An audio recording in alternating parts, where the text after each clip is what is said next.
Welcome back to our channel. చాలా మంది అయితే అడుగుతున్నారు be pharmacy and PharmD counselling ఎప్పుడు ఉంటుందని అండ్ ఎందుకు ఇంత లేట్ అవుతుందని అడుగుతున్నారు. ఈ వీడియోలో మీకు డీటెయిల్గా ఎక్స్ప్లెయిన్ చేస్తాను. వీడియోని ఎక్కడ స్కిప్ చేయకుండా చూడండి. మీకు బైపీసీ సంబంధించిన కౌన్సిలింగ్ అప్డేట్స్ కోసం మన ఛానల్ని సబ్స్క్రైబ్ చేసుకోండి. ఇంకా లేట్ చేయకుండా let's get into our video.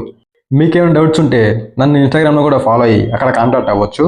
Be pharmacy and PharmD counselling జరగాలి అంటే first PCI pharmacy council of India వాళ్ళు ఇండియాలో ఉన్న B pharmacy colleges and PharmD కాలేజెస్ని ఇన్స్పెక్ట్ చేయాలి.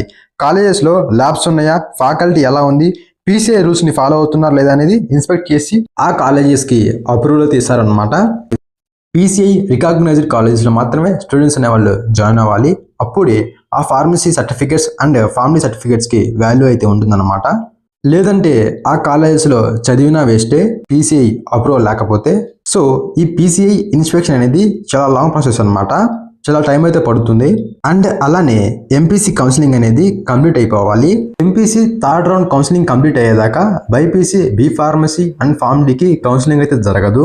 అండ్ అలానే BSc agriculture, BSc horticulture, veterinary, BSc fisheries ఈ కోర్సుల యొక్క కౌన్సిలింగ్ కూడా ఫస్ట్ రౌండ్ అయితే కంప్లీట్ అయిపోవాలి. ఫస్ట్ రౌండ్ కౌన్సిలింగ్ కంప్లీట్ అయ్యాకే బీ ఫార్మసీ ఫార్మడీ కౌన్సిలింగ్ అయితే జరుగుతుంది. So B pharmacy and PharmD counselling అయితే ఎప్పుడు స్టార్ట్ అవుతుందంటే ఖచ్చితంగా నవంబర్ ఎండింగ్ లోపు ఫార్మసీకి అండ్ ఫార్మడీకి అయితే కౌన్సిలింగ్ అయితే జరుగుతుందన్నమాట.